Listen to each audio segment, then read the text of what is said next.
Oh, like a dummy, I instead of hitting pause, I just shut it off. So there's going to be a part one and a part two to this video, unfortunately, because of me hitting the wrong button. But anyways, getting back to, we went ahead and we shot our primer coat, and there you can see the big dents. So we're going to correct that and fix that as much as possible. Underneath, you could tell your radius, your radius takes that nice curved radius until it gets to about right here, then it flattens out, and that's where that big ding is. It's no big deal. We should be able to handle that very carefully and with a lot of patience. Excuse me. But we'll get there. Also, you have dings here in the front. We'll adjust that too. We'll take care of that. Another thing I didn't see when the model was painted, which is a very important reason why I personally love to strip them down before I rebuild them, is you have a channel here for the rain channel, but it's missing on this side. So it's a basic L-shaped rod. We'll go ahead and I should have one here. If I don't, I will go ahead and fabricate my own, and we'll solder that back on. We'll match them. You won't be able to tell the difference. And of course, we have this thing here. This bash. So the cab needs a little bit of work. We'll do a little bit of soldering and stuff. We're going to give it a lot of love. It's going to be a slow process. I'm not going to rush it, because we're going to make sure when the cab is done and we paint it and we install it on the locomotive, that she's going to be pretty darn near perfect.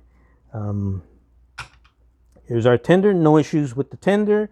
I might touch up a little bit of paint on the trucks and stuff, but I don't want to remove the engine and the wiring from where it's at, because she runs perfect. You guys saw and heard her run. She runs really, really silent, and that's the part I like most about it.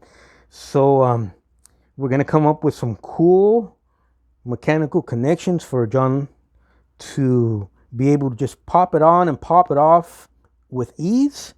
And but it's going to ensure a nice, solid, mechanical but flexible drive shaft for him. I already have some ideas in my head, and I'm going to work on that as the videos go on to this series. And when I come up with the final solution, I'll film a whole video just on that.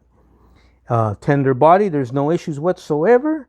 Underneath is fine. You can see how they used to solder back in the early days, kind of like a sweat solder type thing. Just fantastic. And one of the little quirks on this particular tender, once I peel off all the paint, is the center line, our scribed center line that someone scribed in here and kind of slipped, like I always do here on the top part. I never can make a clean scribe mark for some reason. And actually the center line is off center, and at the top part it's kind of like this slightly. And it's kind of like off the center and slightly like that. It's just one of the little quirks that were built into this model. Over 80 years ago, guys. Over 80 years ago. That's phenomenal. That's phenomenal. And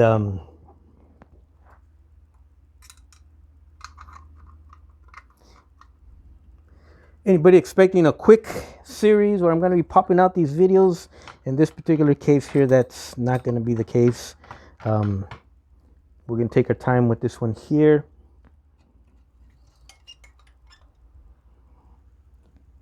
But we're going to have a lot of fun doing it. You need subscribers or any watcher. You don't even have to subscribe to my channel. You might be watching it just because you stumbled across it or whatever.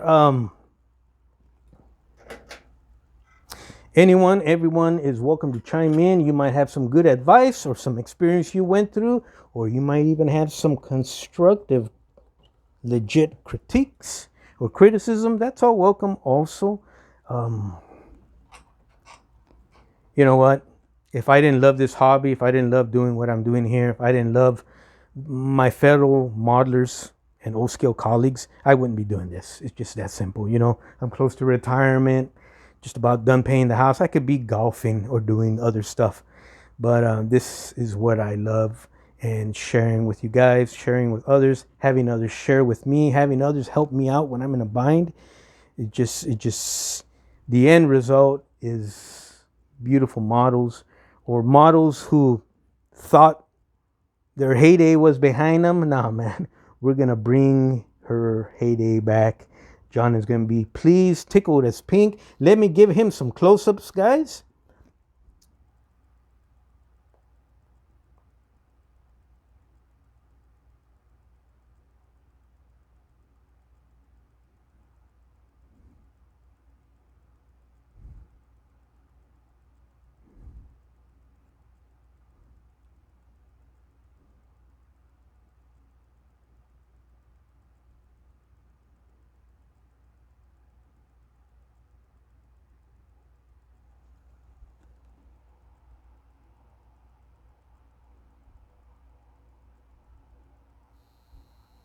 Give him a close-up of his tender.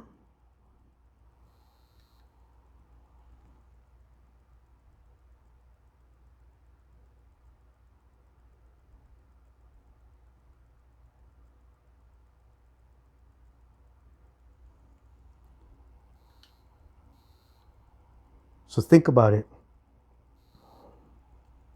Joe DiMaggio and Lou Gehrig were still playing for the New York Yankees in 1938 when they went and swept the Cubs in the World Series,